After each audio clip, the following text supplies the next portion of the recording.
શું કરે છે? મમરા ખાવું છું. કંઈક બનાવીને જ નવું નવી રેસીપી જ બનાવું છું આજે. હાલ બનાવી. આજે આપણે બનાવવાના છીએ બટેટાના પરોઠા નવી સ્ટાઇલમાં બનાવવાના છીએ. બનાવો. બધા ખાતા જ હોય. આમાં મેં 4 બાફેલા બટેટા લીધા છે. ઓરિગેનો, ચીલી ફ્લેક્સ, મીઠું અને કોર્નફ્લાવરનો લોટ લીધો છે બાઇન્ડિંગ માટે અને ધાણા લીધા છે. હવે આપણે પહેલા બટેટા ગ્રેટ કરી દેવાના છે એટલે એકદમ ટુકડા એના મોઢામાં ના આવે, સોફ્ટ થઈ જાય કરીને. આ બાફેલા છે, થોડાક ઠંડા દેવા અને પછી કરવું તમને ચીઝની ખમણીમાં ગ્રેટ કરી લેવાના બટેટાને. આ પરોઠા એકદમ નવી સ્ટાઇલના મસ્ત બને છે. રેગ્યુલર પરોઠા તો આપણે બધા બનાવતા જ હોઈએ ઘરે. બનાવીને તો પણ શું વાર છે? હા, બસ બટેટા થઈ જાય એટલે મસાલા નાખીને રેડી. એને શું વાર લાગે? વાર કોઈ વસ્તુને નથી લાગતી, બધું ઘરે જ અવેલેબલ હોય છે.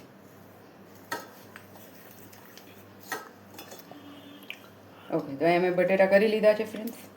હવે એમાં થોડાક મસાલા કરીશ કરીને બે જ નાખવાના? ઘણું એ થઈ જશે એમાં. શું ઘણું થઈ જાય? ઓરિગેનો નાખ્યું છે, ઓલું નાખી દે ને એક બટેકું. ચીલી ફ્લેક્સ બહુ વધી જશે. બપોર પછી ગ્રહણનું કાંઈ ખવાશે નહીં, બધું નાખી દેવું પડે. અને મીઠો.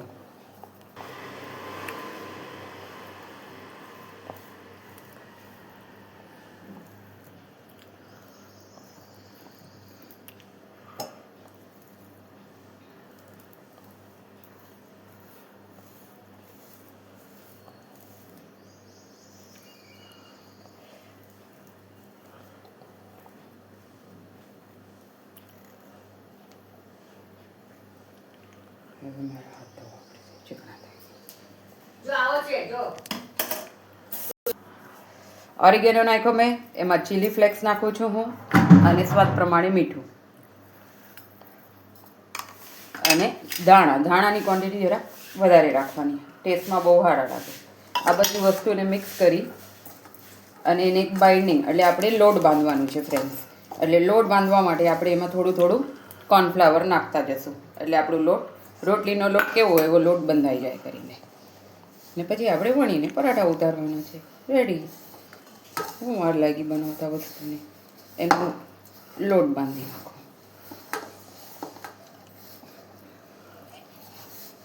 કોર્નફ્લાવર બાઇન્ડિંગનું કામ કરે છે, એમાં ટેક્સચરને લોટના પોઝિશનમાં લઈ આવે છે એટલે આપણે વણી શકીએ કરીને ઇઝીલી.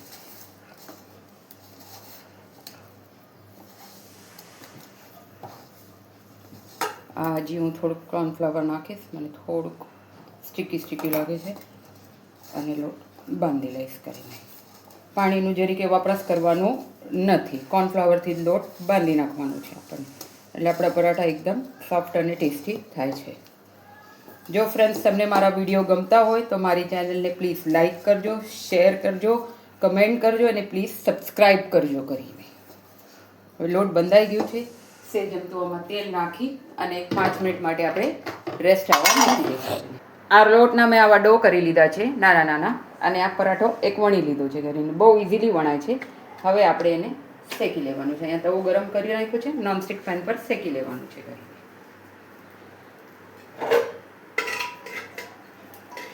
સરસ નોવલ્ટીનો પરાઠો રેડી છે. એની સાથે મેં આજે વટાણા બટેટાનું શાક બનાવ્યું છે.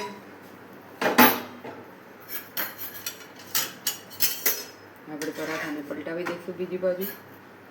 તેલ, ઘી, બટર તમને જે યુઝ કરવું હોય તમે યુઝ કરી શકો છો પરાઠા શેકવા માટે.